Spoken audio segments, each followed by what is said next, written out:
नमस्कार, जनता की आवाज देख रहे हैं आप और मैं हूं प्रीति नेगी आपके साथ। मिडिल ईस्ट में लगातार जंग तेज हो रही है, लेकिन भारत की विदेश नीति की वजह से इस आग की आंच भारत तक नहीं पहुंचे, जबकि पड़ोसी मुल्क पाकिस्तान में हालात बद से बदतर हैं। ऐसे में जो भारत की विदेश नीति है उसकी हर तरफ तारीफ हो रही है। आप देखिए, भारत का हमेशा जो स्टैंड है वो क्लियर रहा है। भारत ये कहता है कि युद्ध किसी भी समस्या का समाधान नहीं है, बल्कि बातचीत ही करनी होगी और बातचीत के जरिए ही किसी भी समस्या का हल निकलेगा। और आज पूरा विश्व इस बात को मानता है, चीन भी इस स्टैंड पर कायम है। आज चीन भी यही कह रहा है। लेकिन ईरान में जो इस वक्त जंग चल रही है, इस जंग की वजह से आम जनता के जीवन में किस तरह से संकट आ रहा है और क्या उसका प्रभाव पड़ रहा है, इसी को लेकर आज हम करेंगे जनता की आवाज में बात।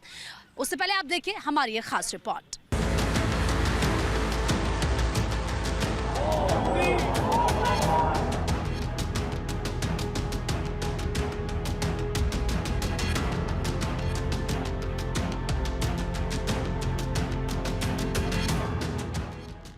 मिडिल ईस्ट में भड़के युद्ध का असर केवल मिसाइलों और टैंकों तक सीमित नहीं है, बल्कि असली लड़ाई तो दुनिया भर के बाजारों और सप्लाई चेन को लेकर चल रही है।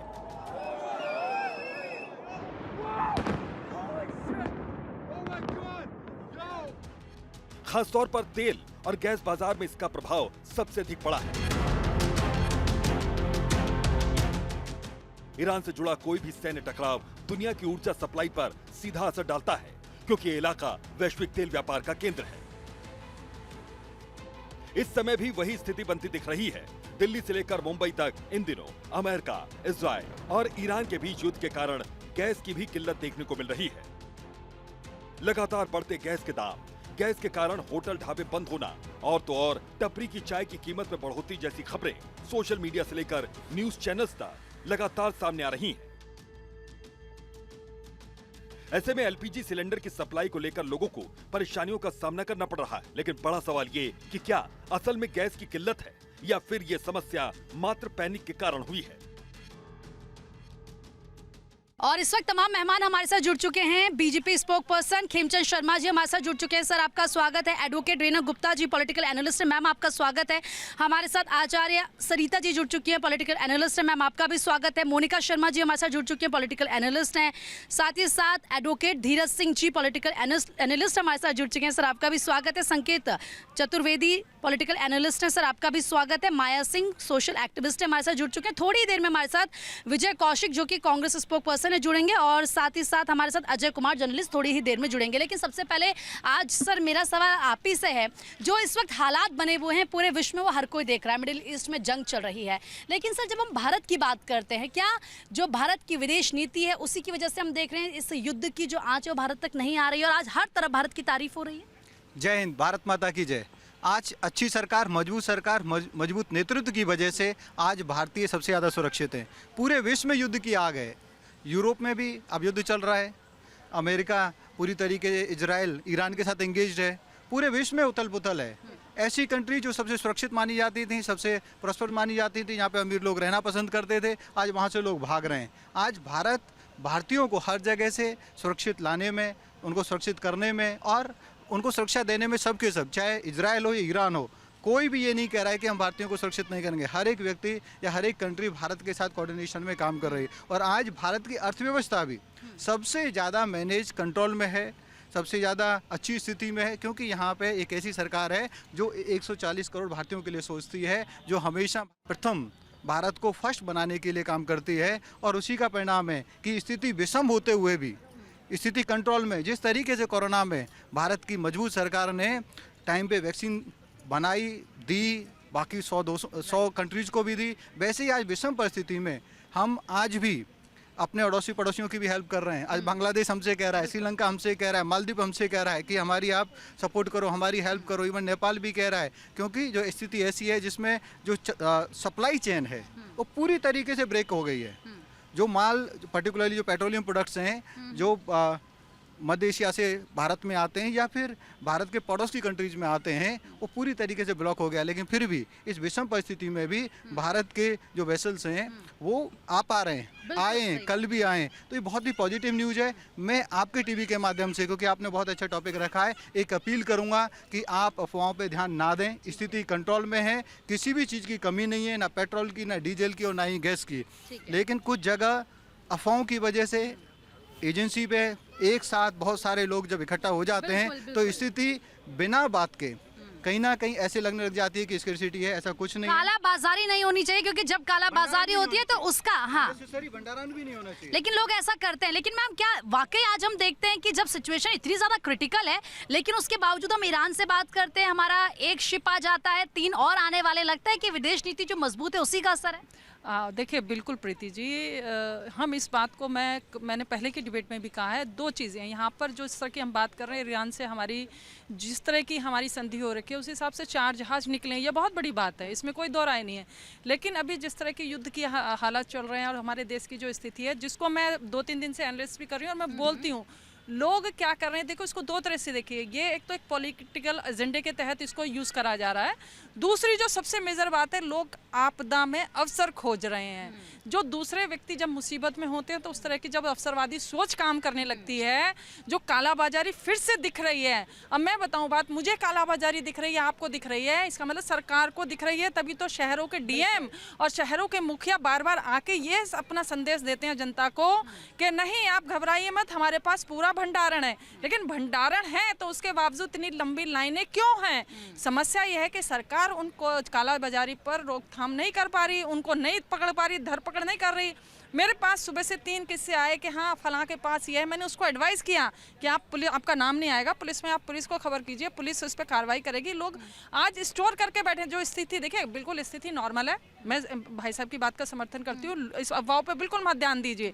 हर क्षेत्र में हम लोग सक्षम हैं, सुरक्षित हैं, चाहे हमारे भंडारण की हो, चाहे हमारे पास तेल ईंधन की हो, चाहे पेट्रोल की स्थिति हो, हमारे पास पूरी तरह से बहुत लंबा बैकअप है। लेकिन जो समस्या आ रही है वो आ रही है अफवाहों से, वो समस्या आ रही है एक पॉलिटिकल एजेंडे के तहत जो मुहिम चलती है उसकी वजह से। तीसरी आ रही है काला बाजारी और स्टोरेज की समस्या से। जैसे आपको ध्यान होगा, कोरोना काल में लोगों ने ये कल की सोचने के बाद के बहुत सारे ऑक्सीजन सिलेंडर स्टोर कर लिया और बाद में वो लोगों को ब्लैक देते थे। सेम स्थिति अभी ऐसी बन रही है कि लोगों के पास बहुत सारे सिलेंडर्स हैं, लोगों के पास चीजें इकट्ठी कर रही हैं और वो ब्लैक में देते हैं। उसका रिजल्ट हम आम जनजीवन पे लगता है। सुनिए, कल मैंने शाम को खाना ऑर्डर किया, एक रेस्टोरेंट ने तो मना कर दिया, जी हमारा खाना नहीं, क्योंकि गैस नहीं मिली। अब उससे सवाल जवाब नहीं कर, दूसरे पे करा तो उसने बोला मैडम हम खाना तो देंगे लेकिन पैसे बढ़ा के लेंगे। मैंने कारण पूछा, उसने बोला जी हमने सिलेंडर, जो सिंपल सिलेंडर 1800 या 1500 का आता है, वो उसने 4500 रुपए देके कमर्शियल सिलेंडर लिया। अब वो 4500 देगा तो अल्टीमेटली वो हम आम जनता की पॉकेट भारी पड़ती है, हमें पैसे देने पड़ रहे हैं। अब फिर भी आप कहते हैं कि कालाबाजारी नहीं है, स्टोरेज नहीं है, चोर बाजारी नहीं है, तो इस सिलेंडरों की समस्या को सरकार अपने कानून को, लॉ एंड ऑर्डर को, नहीं, सरकार इसको लेकर कानून तो लाई है ना सर। सरकार तो कानून भी लेके आ गई इसके लिए कि कोई किसी तरीके से स्टोर ना कर सके, काला बाजारी ना कर सके। लेकिन ये मेरी, आपकी और समाज की भी तो जिम्मेदारी है ना कि इस तरह का माहौल क्रिएट ना किया जाए। काला बाजारी हो रही है, ये तो आप मानती हैं। हाँ, ये बाकी जो पैनलिस्ट हैं वो भी मान रहे हैं काला बाजारी हो रही है। काला बाजारी ना हो इसके लिए देखने के लिए प्रशासन है। प्रशासन किसके अंडर है? सरकार के। तो कहीं ना कहीं जिम्मेदारी जो है वो सरकार की बनती है। सरकार इज रिस्पॉन्सिबल कि वो देखे कि काला बाजारी ना हो। तो क्या ये आम लोगों की जिम्मेदारी नहीं बनती? अब मैं अपने घर में अगर मानिए मेरे घर में 1 सिलेंडर की मेरे को रखना है और मैं 4 लेके आ जाऊं मार्केट से, तो इसमें क्या घर घर जाकर सरकार देखेगी? क्या ये आम लोगों की जिम्मेदारी नहीं है? लोगों को 1 सिलेंडर नहीं मिल रहा, आप 4 की बात कर रही हैं। तो वही तो बात हो रही है ना। वही मैं कह रहा हूँ, 4 कहाँ से ले आएंगे? लोगों को 1 मिल जाए। 15 लोगों ने 150 लोगों ने इकट्ठे कर लिए। जी हाँ, वो करे होंगे, लेकिन वो पॉलिटिकल एजेंडा के थ्रू, जो जैसे अभी पकड़े गए समाजवादी पार्टी के नेता थे, वो पकड़े गए हैं, जो खबर आ रही है, पर वो एजेंडा अलग हो गया। अगर मान लीजिए कुछ गड़बड़ है, मैं एक नॉर्मल सी बात कर रहा हूँ, जाइए लोगों से बात करिए। और ये कहा जाता है, जो नेता वर्ग है वो कहते हैं आप जाइए डीएम के पास में। आप मेरे को बता दीजिए, पब्लिक में से कितने लोग होंगे जो डीएम के पास में जा पाएंगे? भले ही आपने रूल बना दिया, लेकिन उसका इम्प्लीमेंटेशन है कि नहीं है। एंड देयर इज इकोनॉमिक्स में something known as spiral inflation.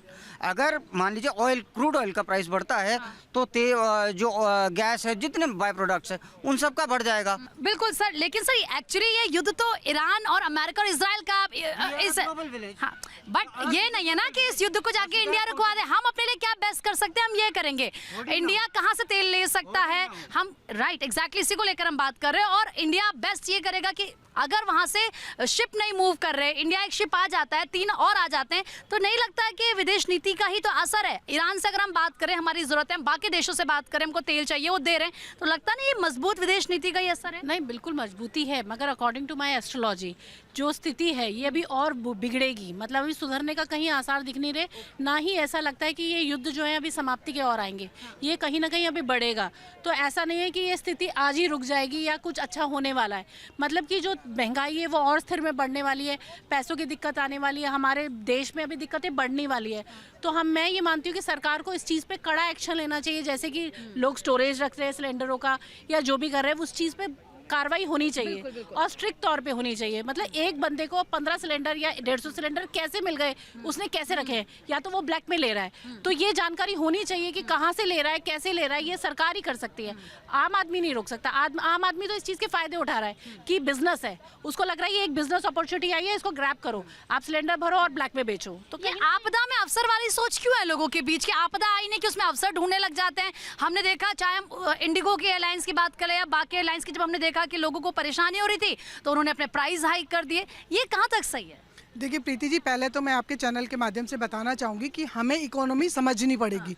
ये कहना कि सरकार को ये करना चाहिए, ये नहीं करना चाहिए, वो सरकार जो कर रही है वो सरकार का काम है। लेकिन पहले आपको एक नीति समझनी पड़ेगी कि हम ईरान से, इराक से या अमेरिका से कैसे डील करते हैं। देखिए आज हमारी जो इकोनॉमी है, जो हमारे इंडिया के अंदर खपत है, 57 लाख बैरल का ऑयल हम डेली का खपत करते हैं। ठीक, अगर 57 लाख बैरल का अगर हम खपत करते हैं तो हमारी इतनी जो, चाहे हमारी IGL है, चाहे जो भी कंपनीज़ हैं, वो हम इतना आपके यहाँ उत्पादन नहीं कर सकते। लेकिन हमारे पास अभी अगर हमने नीचे अपने स्टोरेज बनाए हैं तो हमारे पास 50 से 55 दिन का स्टोरेज है, लेकिन हम सारा खर्च नहीं कर सकते। 40 डेज़ का आज हमारे पास है।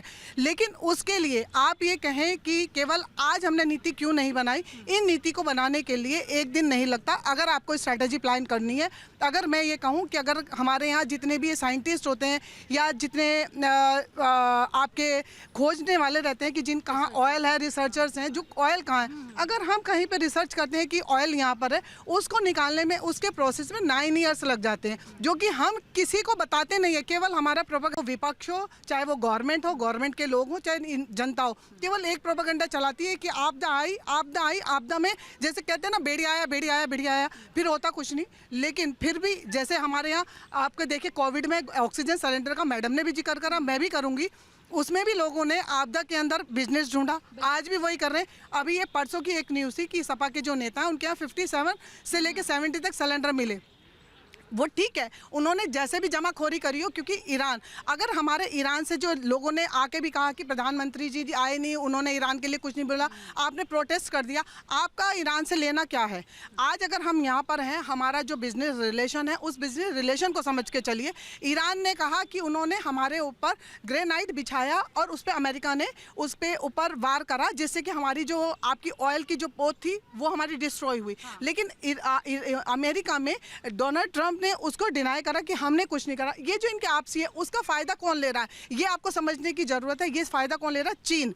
चीन ने आज के समय में 1 साल से वो स्ट्रैटेजी प्लान करके चला, क्योंकि उसे जो मालूम था, जो रिश्ते हमारे यूक्रेन का युद्ध हुआ और रूस कहाँ आया, आज आप नीचे आ गया, यूक्रेन इसको, रूस को अपनी नीतियाँ छोड़नी पड़ी, आज हेल्प के लिए खड़ा है। देखिए कोई भी, अगर कोई भी देश, कोई भी कंट्री अगर युद्ध में आती है तो हमेशा वो वीक होती है। और रही क्रूड ऑयल और ये जो ऑयल के जो पैसे ऊपर नीचे हो रहे हैं, वो भी इम्पैक्ट डालता है। जो सब लोग कह रहे हैं सोना इतना हो गया था, आज सोना डाल रहा है। मैं आ रही हूँ, एक मिनट में, क्योंकि $100 प्रति बैरल उसका दाम हो चुका। आगे अपनी बात को पूरी कीजिएगा। हाँ, लेकिन उसका जाहिर सी बात है पूरे वर्ल्ड पर असर पड़ रहा है। ट्रांसपोर्ट महंगा हो रहा है, पेट्रोल डीजल महंगा हो रहा है, LPG को लेकर तो हम देख ही रहे हैं। लेकिन सर क्या लगता है कि रूमर्स फैलाए जाते हैं, प्रोपेगेंडा इस तरीके से बनाया जाता है कि लोगों के बीच पैनिक की क्रिएट हो, लोग डरें और उसके बाद ये सब कुछ हो? मैम दोनों चीज़ें इसमें हैं। कुछ हद तक र्यूमर्स भी हैं और पैनिक भी है पब्लिक के बीच में, लेकिन साथ साथ कमी भी है, क्योंकि मैं बाय प्रोफेशन एडवोकेट हूँ। हमारी दिल्ली हाई कोर्ट की हमारा अपना कैफेटेरिया जो है वो पिछले 3 दिन से बंद है, जिसमें कि कोई भी आपको मेन कोर्स नहीं मिल रहा, जो रेडी टू ईट है वही मिल रहा है। इसके अलावा मैं किसी सोने की बात नहीं कर रहा, मेरे घर में पाइपलाइन भी है और एक कनेक्शन भी है। तो पाइपलाइन है तो हमें अभी कोई प्रॉब्लम नहीं आ रही, लेकिन जब आप कनेक्शन सिर्फ चेक करने के लिए हमने देखा कि कनेक्शन जो लोग कह रहे हैं, ये भी तो पब्लिक का राइट है ना कि रूमर्स को चेक भी कर लेना।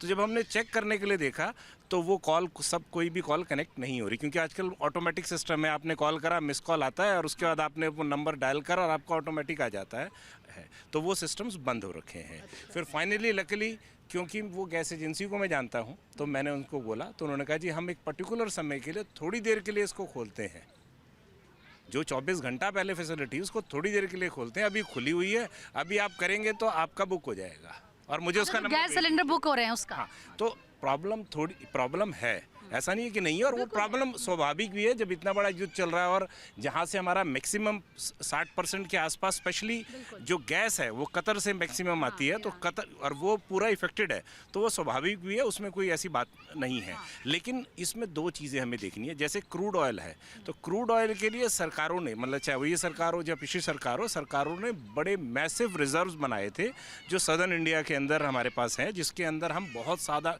और याद करेंगे जब पीछे प्रॉब्लम हुई थी तो हमने जब सस्ता क्रूड खरीदा था और जब महंगा हुआ तो हमने सस्ते वाला यूज़ करा उस समय निकाल के, और महंगे में परचेज कम करी थी। लेकिन जो सबसे बड़ी प्रॉब्लम अब आ रही है, गैस पे आ रही है, उसके पीछे रीज़न है कि हमारा गैस स्टोरेज जो है वो 2 दिन का भी नहीं है, वो 1.7 डेज़ का गैस है। तो आपको गैस की सप्लाई बनाने के लिए, मेंटेन करने के लिए रेगुलर सप्लाईज जब तक नहीं आएंगी तब तक आपका गैस मेंटेन नहीं हो सकता। तो हम ये बोलें कि सिर्फ र्यूमर है तो वो भी कहीं ना कहीं गलत होगा। सरकार, कोई भी सरकार हो, सरकार अपनी तरफ से सिटीजन्स के लिए उसकी रिस्पॉन्सिबिलिटी भी है, तो वो हर सरकार अपना काम करती है, लेकिन क्योंकि पीछे से काम नहीं आ रहा। और दूसरा ये कहना कि ये क्रेडिट लेना कि जी वो सिर्फ इंडिया का आ रहा है, ईरान ने सिर्फ एक कंट्री को अलाउ करा है फॉर्मली, सिर्फ ईरान को। ईरान के जहाज जो हैं वो उसको वो अलाउ कर रहा है। इंडिया का एक आया है, वो भी आज की भी अगर हम खबर देंगे तो वो भी किस तरीके से बचा के आया है। और सर ऐसे लगता है आपको कि बचा कर आना पॉसिबल है? मतलब वहाँ पर ईरान की आर्मी है, वो सब है, ये पॉसिबल है? पॉलिटिकल पे नहीं कर रहा, तो मैं आपका जब टर्म आएगा प्लीज बोलिएगा। मतलब कहने का मतलब कि जैसे चाइना का है उसका कंटिन्यूस उसका कॉन्वॉय चल रहा है, लेकिन इंडिया का सिर्फ अभी एक आया है जहाज आया, और उसको भी जो मैंने आज का अखबार पढ़ा उसमें लिखा कि कैसे कैसे कहाँ से निकल के आया है। तो क्लियर ब्लैंकेट नहीं है, एक आ गया, हम फॉर्चुनेट है, आगे भी हम चाहेंगे कि और भी आए, लेकिन यहाँ भारत सरकार को क्लियर कट ईरान के साथ में, क्योंकि ईरान हमारा मित्र देश रहा है। ईरान ने कश्मीर पे इंडिया को तब सपोर्ट करा था जब सारे वो जो OIC कंट्रीज जो थे इंडिया के अगेंस्ट थी। तो हमें अपना इन्फ्लुएंस यूज़ करके ईरान से बात करनी चाहिए। और इसमें एक चीज़ और ऐड करूँगा कि जो हम पीछे क्रूड, हम रशिया से बड़ा मेजर क्वांटिटी हमने लेना शुरू करा था, जो कि बाद में बहुत से रीजंस हैं, उन रीजंस को कहना ठीक नहीं है, वो हमने कम करा है। तो आज हमें रशिया ने भी अब ये कहा है कि हम देंगे तो सही, लेकिन हम प्रीमियम लेंगे उस पर है। तो हर आदमी, पब्लिक भी फायदा उठा रही है और जो है वो भी, क्योंकि हमने उन्होंने ये भी कहा है कि अमेरिका नहीं बताएगा भारत को कि उसको कितना खरीदना है। लेकिन अमेरिका के कहने पे भारत ने कहीं ना कहीं अपना सप्लाई, अपना जो इनटेक था वो कम करा था, वो कम किया था। कम करने का आज मैं, आप मुझे इनवाइट करें चैनल में, मैं कहूँगा मैं नहीं आता, और अगले दिन मैं बोलूँ कि जी मुझे आप बुला लें, तो दोनों में फर्क हो जाता है। लेकिन सर वो एक्चुअली टैरिफ भी बढ़ रहा था ना, तो सरकार को ये लगा कि जो उस वक्त बेस्ट है अपने लोगों के लिए, उनकी तरफ से वो किया गया। हालांकि बंद तो उस वक्त भी नहीं किया गया था रशिया से ऑयल लेना, और इसीलिए बार बार अमेरिका की तरफ से सेक्शंस लगाए जा रहे थे। तो यही तो पॉलिसी है ना। आज अगर रशिया भी कह रहा है कि अमेरिका नहीं बताएगा भारत को, तो क्या नहीं लगता कि उसी विदेश नीति का तो हम देख रहे हैं कि रिजल्ट है? बिल्कुल, भारत की विदेश नीति शानदार रही है। मोदी जी ने जगह जगह, जो विपक्ष ने आरोप लगाया कि विदेशों में घूमते रहते हैं, तो मोदी जी ने जगह जगह देशों में जाकर के भारत के लिए ही रास्ते बनाए हैं और अपनी जो नीतियों को डाइवर्सिफाई किया है, जिसकी वजह से हम बहुत सारी कंट्रीज से ऑयल भी ले सकते हैं, हम बहुत सारी कंट्रीज से LPG भी ले सकते हैं। और कल ही हमारे केंद्रीय केंद्रीय पेट्रोलियम मंत्री हरदीप पुरी जी ने कहा है कि ये जो मिडिल ईस्ट का कन्फ्लिक्ट हुआ है, इसकी वजह से जो स्ट्रेट ऑफ हॉर्मुज जो हमारा ब्लॉक हुआ है, तो हमें प्रॉब्लम तो आई है, लेकिन भारत में संसाधनों की कमी नहीं है और लगातार सरकार प्रयास कर रही है कि उन संसाधनों को और अधिक से अधिक जनता की सहूलियत के लिए कैसे बढ़ाया जाए। और 28% उन्होंने इंक्रीज भी किया है एलपीजी के प्रोडक्शन में। तो मैं ये सभी से कहना चाहूंगी कि ऐसे अवसर पर सभी को साथ देना चाहिए। कालाबाजारी हो रही है और कालाबाजारी होने में बहुत बड़ा हाथ विपक्षी दलों का है, क्योंकि विपक्षी दल चाहते हैं कि सरकार का कोई काम शांति से ना हो, जनता के बीच में पैनिक फैले। लेकिन हमें ये सीखना पड़ेगा कि हमें मिलजुल के रहना पड़ेगा। जब इस तरीके की क्राइसिस होती है तो क्राइसिस में एकजुटता से निपटा जाता है। एक दूसरे के ऊपर आरोप प्रत्यारोप की अगर राजनीति करते रहेंगे तो हम देश के साथ कब खड़े होंगे। तो थोड़ा सा विपक्षी दल इस बात पे ध्यान दे कि भारत की नीति बहुत अच्छी है, भारत की सरकार पूरा प्रयास कर रही है कि जनता को परेशानी ना झेलनी पड़े। अब लेकिन थोड़ा परेशानी का तो समय है, तो थोड़ी परेशानी के समय में हम क्या पैनिक क्रिएट करके आपस में लोगों को लड़वा देंगे, क्या अपनी राजनीतिक फायदा उठाना चाहेंगे, ये थोड़ा सा समझने की कोशिश है। और हरदीप पुरी जी ने सभी देशवासियों से केवल ये कहा है कि आप प्लीज पैनिक बाइंग मत करिए, हमारे पास पर्याप्त संसाधन है। पैनिक बाइंग मत कीजिए, बार बार कहा जा रहा है। ललित जी हमारे साथ जुड़ चुके हैं कांग्रेस की तरफ से। सर एक बात बताइए, जब इस तरह की क्राइसिस होती है, जब सिचुएशन हम देखते हैं क्रिटिकल है, और इसमें तो ऐसा नहीं है कि इंडिया के अंदर कुछ है तो बाहर से ऑलरेडी हो रहा है, तो ऐसे वक्त में सबको एक साथ मिलकर खड़ा होना चाहिए, सिचुएशन से लड़ना चाहिए, या फिर इस तरह के र्यूमर्स फैलाने चाहिए, या इसको और ज़्यादा वर्स्ट बनाना चाहिए? इसमें रूमर वाली बात नहीं है, जो सच्चाई है वो आप लोग भी देख रहे हैं। किस तरह का हाहाकार जो एलपीजी का या तो झूठ बोल के बनाया जा रहा है, ये सच्चाई में बनाया जा रहा है। इसका माध्यम आप भी जान सकते हैं कि कितनी लंबी लंबी कतारें हर उस पर लगी हुई हैं।